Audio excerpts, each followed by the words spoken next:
ॐ या देवी सर्वभूतेषु शक्तिरूपेण संस्थिता नमस्तस्यै नमस्तस्यै नमस्तस्यै नमो नमः। कीर्तयेत् सततं देवीं स वै मुच्येत बन्धनात् तस्मात् सर्वप्रयत्नेन भज राजन्महेश्वरीम्। अर्थात जो देवी संपूर्ण प्राणियों में शक्ति रूप से निवास करती हैं, उन देवी को मेरा बारंबार बारंबार नमस्कार है। तथा यहाँ व्यास जी जन्मेजय महाराज से कह रहे हैं कि हे जन्मेजय, देवी भागवत में सप्तम स्कंद का ये अध्याय 29 का 14वां श्लोक है, जहाँ कहते हैं कीर्तयेत सततम देवी, कि उस देवी का हमेशा कीर्तन करना चाहिए, मनन करना चाहिए। सोते बैठते उठते चलते निरंतर भगवती का निरंतर स्मरण करने से मनुष्य निश्चित रूप से सांसारिक बंधन से छूट जाता है। आज मैं आप लोगों को एक बहुत ही सुंदर कथा आपके समक्ष रखने जा रही हूँ। बहुत ही सुंदर ये कथा है भगवान विष्णु और महेश से, अर्थात भगवान विष्णु और महादेव से महालक्ष्मी और जो महागौरी हैं वो कैसे विलग होती हैं, इसकी कथा आपके सामने रखने जा रही हूँ। तो एक बार की बात है, कह रहे हैं इसी स्कंद के अध्याय 29 में प्रारंभ है कथा। तो यहाँ कहते हैं कस्मिंचित् समये राजन् दैत्या हालाहलाभिधा महापराक्रमा जातास्त्रैलोक्यं तैर्जितं क्षणात्। व्यास जी जन्मेजय महाराज से कहते हैं कि हे राजन, एक समय की बात है कि हालाहल नामक वाले अनेक महापराक्रमी, एक नहीं अनेक महापराक्रमी दैत्य उत्पन्न हो गए और उन्होंने क्षण भर में, मतलब समय भी नहीं लगा, और क्षण भर में तीनों लोगों को उन्होंने जीत लिया। इतने ज्यादा वो बलशाली और पराक्रमी थे। इसके बाद ब्रह्मा जी के वरदान से अभिमान में चूर हुए उन दैत्यों ने अपनी सेनाओं के साथ कैलाश और वैकुंठ को चारों तरफ से घेर लिया। तो कैलाशाधिपति भगवान शंकर हैं और वैकुंठाधिपति भगवान विष्णु हैं।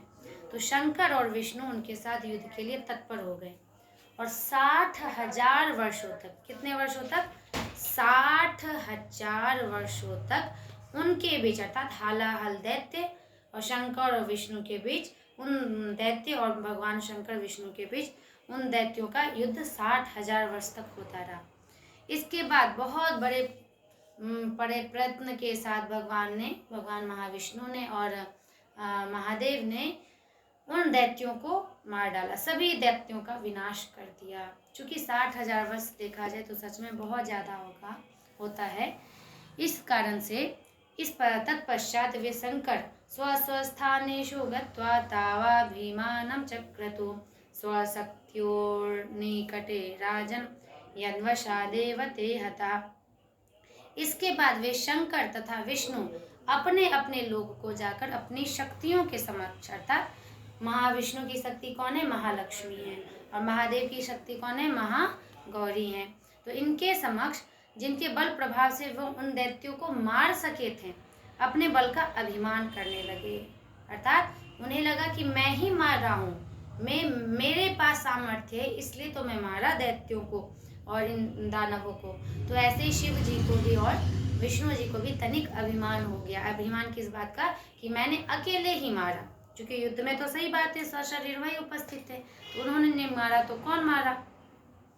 तो यहाँ क्या कहा जा रहा है कि जिनके बल प्रभाव से, महालक्ष्मी रूपी शक्ति से भगवान विष्णु ने उस दैत्य को वो मार पाए, उतने सारे दैत्यों को, इसी प्रकार महागौरी की शक्ति से शक्तियों को प्राप्त करके महादेव उनको विनष्ट कर पाए। इसके बाद देवावतीव संक्रुद्धो मोहितावादिमायया दुरुत्तरं च ददतुर अवमान पुरस्सरम्। उन दोनों का ये अभिमान देखकर महालक्ष्मी और गौरी छद्मपूर्ण हास करने लगी। तब उन देवियों की हंसी देखकर आदि माया के प्रभाव से विमोहित वे दोनों देवता अत्यंत कुपित हो उठे और अवहेलना पूर्वक अनुचित उत्तर देने लगे। अर्थात क्योंकि उन महादेवी, क्योंकि शक्ति कहते हैं ना, इस व्यक्ति के पास शक्ति है तभी तो ये लड़ सकता है, तो शक्ति तो उन दोनों की वही थी। लेकिन उन्हें ये अभिमान हो गया कि दैत्यों को मारा है हमने और ये हम पर व्यंग्य कटाक्ष कर रही हैं, हंस रही हैं, है ना, इस प्रकार की, जैसे मानो हमने कुछ किया ही नहीं। तो इस प्रकार भांति भांति के कटु वचन उनको बोलने लगे। तो इसके बाद वो देवियाँ उसी समय उन दोनों से पृथक होकर अंतर्धान हो गई, अर्थात उन दोनों को छोड़कर चली गई। महाविष्णु को महालक्ष्मी छोड़ दी और महादेव को साक्षात माँ महागौरी छोड़कर चली गई, अंतर्धान हो गई। अब चूंकि ये दोनों अंतर्धान हो गई तो पूरी सृष्टि में हाहाकार मच गया। सोच के देखिए, जहाँ महालक्ष्मी और महागौरी शक्ति की दो मूलभूत केंद्र ना हो तो क्या होगा। संपूर्ण सृष्टि में हाहाकार मच गया। उस समय भगवान विष्णु जो सबके जगत पिता हैं और भगवान शंकर वो भी सब जगत के पिता हैं, वो दोनों ही निस्तेज और शक्तिहीन होकर, विक्षिप्त होकर चेतना रहित हो गए। अर्थात उनके अंदर वो चेतना रह ही नहीं सकी कि मैं भगवान साक्षात महाविष्णु हूँ, मैं सदाशिव हूँ। ये चेतना उनके अंदर रही नहीं। क्यों? शक्तिहीन हो गए थे, अपनी शक्तियों से वो अलग हो गए थे, अपने ही कार्य के कारण, है ना, थोड़ा सा अभिमान होने के कारण। तो इस प्रकार वो बिल्कुल अपनी शक्तियों को भूलने लगे कि मेरे पास क्या शक्ति है। इस प्रकार ब्रह्मा जी अत्यंत चिंतित हो गए। सभी देवता, सृष्टि में हाहाकार मच गया कि ये विष्णु तथा शिव अपना कार्य करने में कैसे असमर्थ हो गए, क्योंकि शिव के पास संहार शक्ति है, संहार शक्ति शिव जी के पास है और पालन शक्ति भगवान विष्णु के पास है। तो इस प्रकार सभी चिंतित हो गए कि आखिर ये दोनों अपना कार्य क्यों नहीं कर पा रहे, ये संकट अचानक किस कारण से उपस्थित हो गया। तो क्या इस निरपराध जगत का प्रलय हो जाएगा, क्योंकि अब ऐसी स्थिति बन पा रही कि ना विष्णु पालन करने में समर्थ है, ना शिव संहार करने में समर्थ हैं। इसके बाद सभी देवता मिलकर ब्रह्मा जी के पास गए और ब्रह्मा जी जब नेत्र बंद करके देखते हैं तो उन्हें सब बातें पता चल जाती है कि उन्होंने जाना कि ततस्तयोश्च यत् कार्यं स्वयमेवाकरोत् तदा स्वशक्तिश्च प्रभावेन कियत् कालं तपोनिधि। चिंता में मग्न ब्रह्मा जी ने जब नेत्र बंद किया तब उन्होंने जाना कि पराशक्ति के प्रकोप से ही यह सब घटित हुआ है, अर्थात माँ पराशक्ति इन दोनों से कुपित हो चुकी है। ये जानते ही ब्रह्मा जी सावधान हो गए। इसके अनंतर विष्णु तथा शंकर का जो कार्य था, तपोनिधि ब्रह्मा जी अपनी शक्ति के प्रभाव से कुछ समय तक स्वयं करते रहे, लेकिन वो भी नहीं कर पाते, उनके पास भी अल्टीमेट वो है, तो इस कारण वो भी कुछ समय तक करते रहे। लेकिन उन्होंने सोचा इसका क्या उपाय किया जाए। तब ब्रह्मा जी अपने सनकादि ऋषियों को, सप्तऋषियों को बुलाते हैं, अपने पुत्रों को, और कहते हैं पुत्र, अभी तो मैं केवल सृष्टि पालन संहार इन तीनों कार्य को अभी मैंने ही ये सारा दायित्व तो संभाल रखा है। क्यों? क्योंकि भगवान विष्णु और महादेव शून्य हो गए हैं, शून्य में चले गए हैं। तो इसलिए मैं आप सबको ये आदेश देना चाहता हूँ कि आप दोनों जाइए, आप सभी जाइए, आप सनकादि ऋषि, सप्तऋषि इत्यादि, और जाके माँ भगवती की उपासना कीजिए और उनकी उपासना करके उन्हें प्रसन्न करके पुनः कहिए कि वो भगवान विष्णु और सदाशिव के पास लौट आए। तो इस प्रकार उन अपने पिता की आज्ञा शिरोधारी करके सनकादि ऋषि इत्यादि सब जाते हैं और समाहित चित्त होकर माया बीच भुवनेश्वरी मंत्र का जप करते हुए घोर तप करने लगे। ध्यायतां परमां शक्तिं लक्ष्य वर्षाण्य भून नृप ततः प्रसन्ना देवी सा प्रत्यक्षं दर्शनं ददौ। लगभग 1 लाख वर्ष पर्यंत तक उन पराशक्ति का जब वो ध्यान करते करते बिल्कुल एक समाधिस्थ अवस्था में आ गए तो साक्षात माता भुवनेश्वरी ने उन्हें दर्शन दिया। तो जब उन्होंने दर्शन दिया तो विशुद्ध चित्त वाले मुनिगण उनकी स्तुति भांति भांति प्रकार से करने लगे और माता के चरणों में नमस्कार किया कि शंकर तथा विष्णु का शरीर स्वस्थ हो जाए, अर्थात वो जो अस्वस्थ हैं, वो अपने चित्त में स्थित नहीं, वो पुनः अपने में स्थित हो जाए और उन्हें पुनः वही पूर्व शक्तियाँ प्राप्त हो जाए जो उनके पास थी, महालक्ष्मी और महागौरी। तो इस प्रकार महालक्ष्मी विष्णु को प्राप्त हो और महागौरी शिव शंकर को प्राप्त हो। इस प्रकार जैसे ही दक्ष आदि प्रजापतियों ने और सप्तर्षि इत्यादि ने जब प्रार्थना किया सनकादियों ने, तब दक्ष ने उनसे निवेदन किया, भवेत् तवाम्ब येन हम कृतकृत्यो भवे इति जपम ध्यानम तथा पूजाम स्थानानि विविधानि च। हे देवी, हम मेरे कुल में आपका जन्म हो जिससे मैं कृतकृत्य हो जाऊं। हे परमेश्वरी, आप अपने मुख से अपने जप, ध्यान, पूजा तथा विविध स्थानों के विषय में बताने की कृपा कीजिए। तब देवी कहती हैं कि गौरी और लक्ष्मी ये दोनों नामक जो शक्तियां हैं, वो कहते हैं कि आपके घर में तथा क्षीर सागर में जन्म लेंगी। अर्थात समुद्र की पुत्री कौन होंगी? महालक्ष्मी। और हम सबको पता है कि समुद्र मंथन में माता महालक्ष्मी प्रकट होती हैं और भगवान विष्णु के गले में वरमाला डालती हैं। इसी प्रकार जो गौरी है, महागौरी, वो दक्ष के यहाँ सती के रूप में जन्म लेती हैं। तो इस प्रकार वो भविष्यवाणी करती है माता, और वो कहती है कि विष्णु और शिव जी ने जो मेरी शक्तियों का अपमान किया है, इसी का उन्हें वो दंड मिला है। ये इस अपराध का वो अभी तक ये दंड भोग रहे हैं। इसलिए हे प्रजापतियों, हे सप्तऋषियों, कभी भी शक्ति का अपमान मत करें। कभी भी किसी भी शक्ति का यदि अपमान होता है तो समझिए साक्षात मेरा अपमान होता है। इसलिए भूल कर भी ये अभिमान नहीं करना चाहिए कि मैं समर्थ हूँ, मेरी शक्ति से ये संपूर्ण जगत ओतप्रोत है। इस प्रकार ये समझाते हुए सबको विदा करती है माता और वरदान देती हैं कि पुनः सती रूप में महागौरी और महालक्ष्मी जो है वो लक्ष्मी रूप में प्रकट होंगी क्षीर सागर से। इसके आगे की कथा हम सबको पता है। और पुनः सती का जन्म होता है, क्षीर सागर से माँ लक्ष्मी प्रकट होती हैं। पुनः जब दोनों का सदाशिव का विवाह सती से और महाविष्णु का विवाह लक्ष्मी से होता है, तब जाके पुनः स्मृति, उनकी पूर्ण शक्ति जो उनके पास अधूरी शक्ति थी, अर्ध हो गए थे, वो उनके पास वापस चली आती है। तो आज इस कथा के माध्यम से हम प्रेरणा लेना चाहेंगे कि हमें ये कथा क्या संकेत कर रही है। अर्थात कोई भी कथा केवल सुनने के लिए नहीं होता, उसे जीवन में, अपने जीवन से जोड़ने के लिए होता है। तो हम अपने जीवन में कथाओं को कैसे जोड़ें? तो तात्पर्य समझिए कि कोई भी जब एक पुरुष का किसी स्त्री के साथ विवाह होता है तो तात्पर्य है कि पुरुष अधूरा था, वो स्त्री आके उसे अपनी शक्ति प्रदान करती है, तब वो पूर्ण बनता है।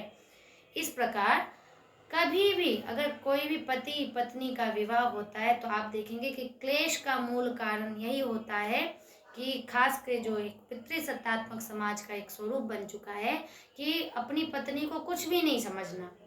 मतलब पत्नी को ब्याहा ही इसलिए जाता है कि वो मेरे माता पिता की सेवा करे। अच्छी बात है, कोई इसमें बुराई नहीं है, लेकिन केवल वही करे, मैं नहीं करूं, पहली बात। दूसरी बात, वो खाना बनाने वाली होनी चाहिए, वो मेरे माता पिता की सेवा करने वाली होनी चाहिए, वो पूरे घर को संभालने वाली होनी चाहिए, वो बच्चे को भी देखने वाली होनी चाहिए। और तब आके पुरुष पूरा थका मांदा ऑफिस से आता है और देखता है बैठे हुए, और कहते हैं तुम करती ही क्या हो, तुम करती ही क्या हो। तब उस स्त्री को जो दुख होता है ना, जो कष्ट, और वही कष्ट उस परिवार के नाश का कारण बनता है। क्यों? क्योंकि जितना एक पुरुष पुरुषार्थ करता है उतना ही एक स्त्री पुरुषार्थ पूरे घर में करती है। घर को आपके डाइनिंग टेबल पे जो सुंदर सुंदर भोजन परोसा जाता है, वो कोई हवा से उड़ के नहीं आया है, उसको बनाया गया है। बच्चे का सुंदर से केयर करना, स्वच्छता इत्यादि सब रखना, ये केवल स्त्री का दायित्व तो नहीं है, ये बना दिया है कि हाँ स्त्री के लिए भाई यही काम है। लेकिन आज तक कल तो और बहुत बड़ा आश्चर्य हो चुका है कि आजकल लोग पढ़ी लिखी नौकरी वाली बहू चाहते हैं कि नौकरी वाली बहू आए जो पैसा भी कमाए, लेकिन हाँ बेटा नौकरी करे तो थका हुआ आएगा तो उसके ग्लास हाथ में पानी दिया जाएगा कि बेटा आहा बहुत थके हो पी लो। लेकिन अगर बहू आएगी उसके हाथ में कोई भी एक ग्लास पानी तक नहीं देगा, कहेगी हाँ आई तो हो, इतना लेट क्यों हो गया, क्या कर रही थी, इतने देर ऑफिस तो इतने से इतने ही टाइम तक रहता है। मतलब आते ही उसको सुनाने लग जाएंगे और कहेंगे जाओ हम सबके लिए नाश्ता बनाओ। तो ये सोच के आप देख सकते हैं कि हर पल स्त्री का हर समय अपमान होता है, चाहे स्त्री कितनी भी ज़्यादा किसी के लिए त्याग क्यों ना कर दे, चाहे अपने पति के लिए, अपने पिता के लिए, माँ के लिए, सास के लिए, ससुर के लिए। और तब जब उसे वो सम्मान नहीं मिलता, क्योंकि उसी से संपूर्ण घर है, संपूर्ण गृहस्थी स्त्री से ही है, इसलिए उसको गृह मेदिनी कहते हैं, है ना, गृह स्वामिनी कहा जाता है उसे। इसलिए बारंबार निवेदन है। देखिए, जब साक्षात महाविष्णु महादेव भी थोड़ा सा सोचे भी अपमान करने का, है ना, तो उनके साथ क्या दुष्परिणाम हुआ कि वो भी शक्तिहीन हो गए।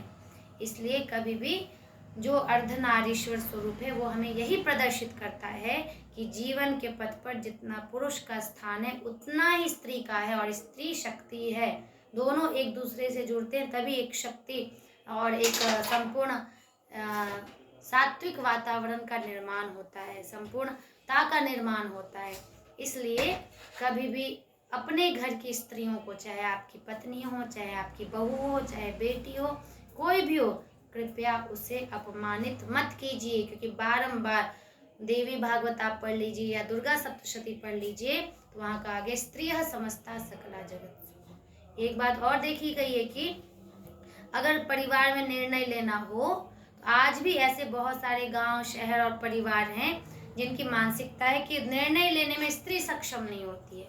इसलिए कोई स्त्री समझदार भी, वो कुछ बोलना भी चाहे परिवार के लिए, तुम चुप रहो, तुम क्या समझोगी, तुमने कहाँ दुनिया देखी है, दुनिया हम सब ने देखी है, इसलिए अच्छा रहेगा कि तुम इस मामले में चुप ही रहो। क्यों भाई, तो ब्याह करके किस लिए लाए हो? एक नौकरानी खाना बनाने वाली के लिए, उसके लिए तो सैलरी पे रख लेते किसी को, है ना। भोग चाहिए होता तो वेश्या के पास चले जाते, और खाना बनाने वाली चाहिए तो एक सेफ रख लेते। तो इस प्रकार ये जो एक मानसिकता समाज में बन चुकी है, तो उस मानसिकता को समाप्त करना होगा। क्योंकि शास्त्र हमें कभी भी ये निर्देश या आदेश नहीं देता कि स्त्री को डांटना है, स्त्री को फटकारना है, उसको मन करे तो बस में ना रहे क्रोध तो उसको मार भी डालना है ना, मारना पीटना है। और ये आज हर घर में हो रहा है। कोई स्त्री इस बात को लेके चुप है, तो कोई अगर आती है कि नहीं, हम अब अपमान नहीं सहेंगे, हम मारपीट नहीं सहेंगे। आप समाज की मानसिकता देखिए कि अगर एक पुरुष दारू पी के आता है, दारू हम सबको पता है कि किसी भी परिवार के विनाश के लिए सबसे बड़ा कारण है। एक पुरुष यदि शराब पी के आता है, अपने स्त्री के साथ मारपीट करता है, तो समाज ये देख के चुप हो जाते, अरे ये पति पत्नी का मामला है, बेचारा क्या करेगा, दारू पी के आया। अगर उसी जगह पे उस दारू पीने वाले का विरोध वो स्त्री करती है, पुलिस में रिपोर्ट लिखवाती है कि ऐसे ऐसे मेरे घर को, तो पूरा समाज उसे ही थू थू करने लगता है। अरे कैसे भी तुम्हारा पति है, पति के साथ एडजस्ट करके चलो। क्या समाज है ये? एडजस्ट मतलब अगर वो जिस दिन उसको मार देगा जान से, उस पत्नी को, जिसको अपना वो पत्नी कह रहा है और मैं पति परमेश्वर अपने आप को बता रहा है, तब वो समाज कहेगा हा बेचारी के साथ बहुत बुरा हुआ। लेकिन जब वो पहले ही अपनी स्थिति को सुधारना चाह रही होती है, तो वही समाज उस स्त्री को कहा सुना देते हैं कि अरे एक ऐसी स्त्री है, देखो पति के खिलाफ FIR करवा दी, पुलिस चली गई, ये कर ली वो कर ली। नहीं नौबत पड़ती, पुलिस में जाने की नौबत पड़ती ही नहीं, अगर ये समाज एकजुट होकर उस पति को सबक सिखा देता कि खबरदार, इस मोहल्ले में दारू पी के पत्नी को तुम हाथ उठाया तो, अगर पीना तो सबसे बुरी बात है, पीना है तो अपना सारा होश हवास में आओ और चुपचाप घर में बैठो और जाओ। और अगर अपना होश हवास खो के तुम समाज में एंट्री करते हो, इस घर में एंट्री करते हो, तो हम तुम्हें नहीं छोड़ेंगे। अगर ये समाज अपने में ऐसे संगठित होता, किसी भी घर में किसी भी स्त्री का की सिसकी नहीं आती, है ना, वो खाना भी बनाए, सब कुछ करे ना, मतलब उसको बना दिया गया है कि तुम बस सो कॉल्ड एक भोग की वस्तु हो, तुम्हारे शरीर से भी भोगेंगे, तुम खाना बनाओगी उसका भोग करेंगे, तुम बच्चा पालोगी उसका, तुम घर को सुंदर सजाओगी। तो पुरुष का काम है जानवर की तरह सब कुछ फैलाना, बिखराना, और स्त्री का काम है समेटना। नहीं, ऐसे नहीं चलता। दोनों का काम है जीवन को समेटना, और इन दोनों के बीच में बर्बाद कौन होते हैं? बच्चे, बर्बाद बच्चे होते हैं। इसलिए जितना उत्तरदायित्व स्त्री का है अपने बच्चे को संस्कारित करना, उतना ही उत्तरदायित्व उस पुरुष का है कि मैं अपने बच्चों के अंदर क्या संस्कार डाल रहा हूँ। अगर मेरी ही बेटी है, मेरा ही बेटा है, देखेगा कि अरे पिताजी माँ मेरे सामने माँ को मार रहे हैं, बेटी देखेगी माँ को पीट रहे हैं बिन मतलब के, खाना में नमक क्यों ज़्यादा है, क्यों ऐसे है, तुम ऐसे क्यों बोली, ऐसे क्यों, तुम्हारा उसके साथ कोई चक्कर है क्या, ये है क्या, वो है क्या।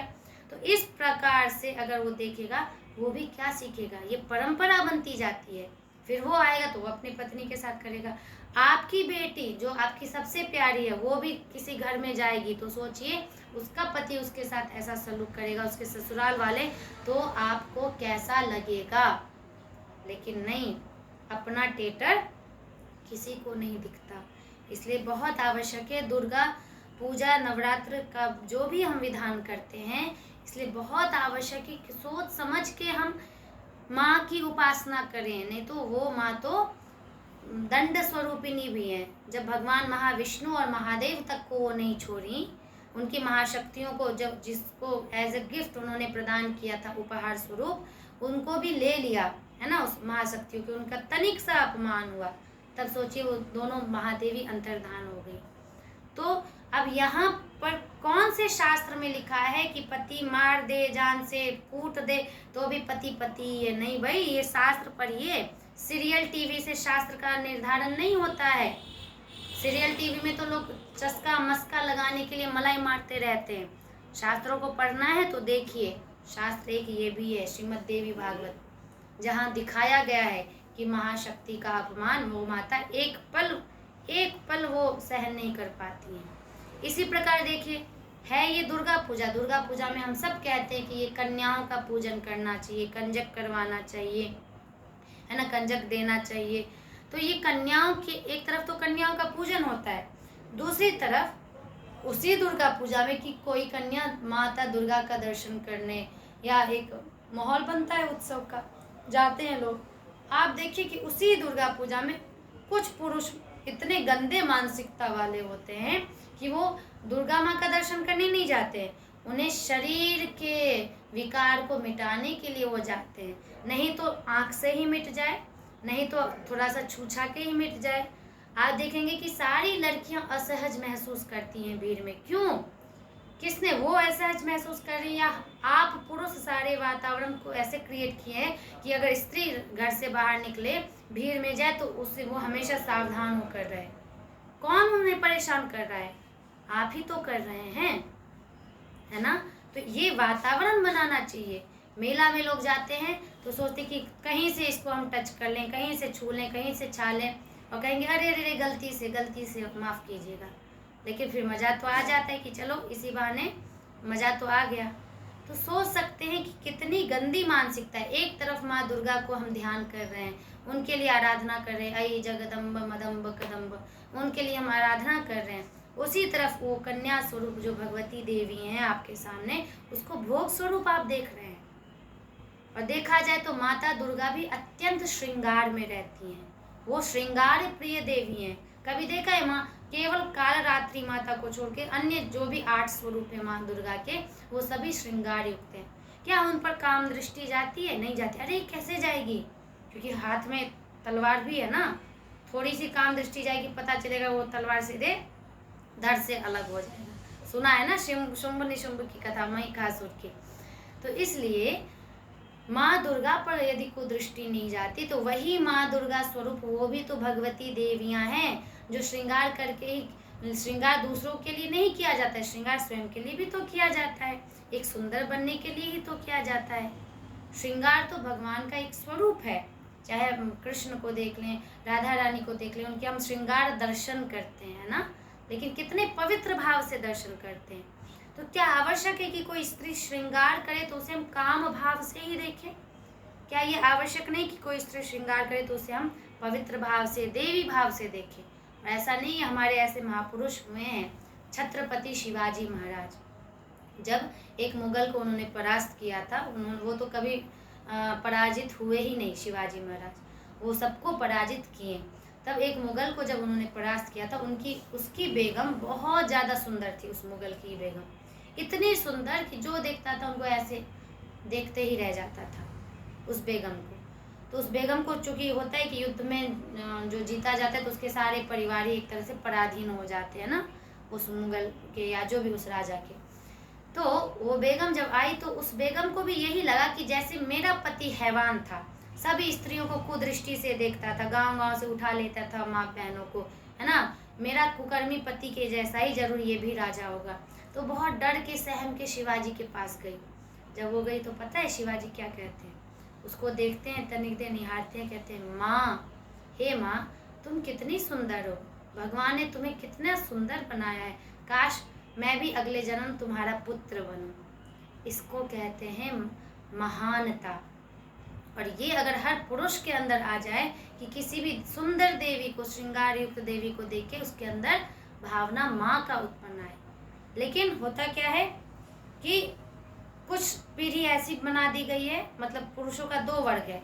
एक वर्ग जो है वो देखेगा स्त्री को तो एकदम देखे, कहता है कि हम देखेंगे तो तुमको श्रृंगार युक्त ही देखेंगे, तुमको हम काम भावना से ही देखेंगे, और नहीं देखेंगे तो स्त्री को ही बुरा बना देंगे।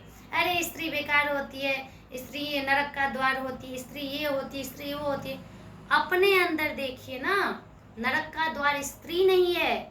स्त्री के शरीर में जो भोग बुद्धि है, जो काम बुद्धि आपके अंदर, तो आपके अंदर जो बुद्धि बैठा हुआ है ना, काम विकार बुद्धि, वो बेकार है, उसको खत्म कीजिए।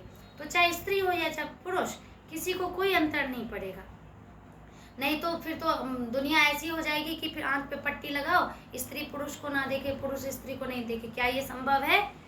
आप बताइए, क्या ये संभव है? आज कहीं भी कार्य करते हैं, चाहे ऑफिस में कार्य कीजिए, चाहे किसी मंदिर में, किसी संस्था में काम कीजिए, कहीं भी काम कीजिए, वहाँ पुरुष और स्त्री बराबर स्वरूप से काम करते हैं। लेकिन प्रश्न ये है कि काम भाव से क्यों देखें तो बहुत पवित्र भाव से कि हाँ ये हमारे भाई हैं, ये हमारे पुत्र समान है, ये हमारे पिता समान है। ऐसे पुरुष देखे स्त्री को कि ये मेरी माता समान है। जैसे मैं अपनी माँ के प्रति काम भाव बिल्कुल कदापि नहीं ला सकता, अपनी बहन के प्रति कदापि नहीं ला सकता, अपनी बेटी के प्रति कदापि नहीं ला सकता, इसी प्रकार इन माता जी के प्रति, इन महादेवी के प्रति कदापि मैं काम भाव नहीं लाऊंगा। ये है स्त्री और पुरुष का मर्यादा में रहना। लेकिन बड़ी विडंबना ये है कि लोग उन्हीं की बात सुनते हैं, उन ढोंगी पाखंडियों की बात, जो जिसके अंदर तो काम विकार भरा पड़ा है, तनिक सा देख लिया कि मचल गए, पूरा बुद्धि और शरीर सारा मचलने लगा।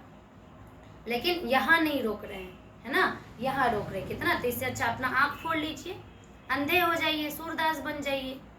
क्या ऐसा कर सकते हैं? तब तो अति उत्तम है। नहीं कर सकते हैं तो ये मत कहिए कि भाई स्त्री नरक का द्वार है, ये कहिए कि आपके अंदर बैठा हुआ जो काम विकार है वो नरक का द्वार है, उसको खत्म कीजिए।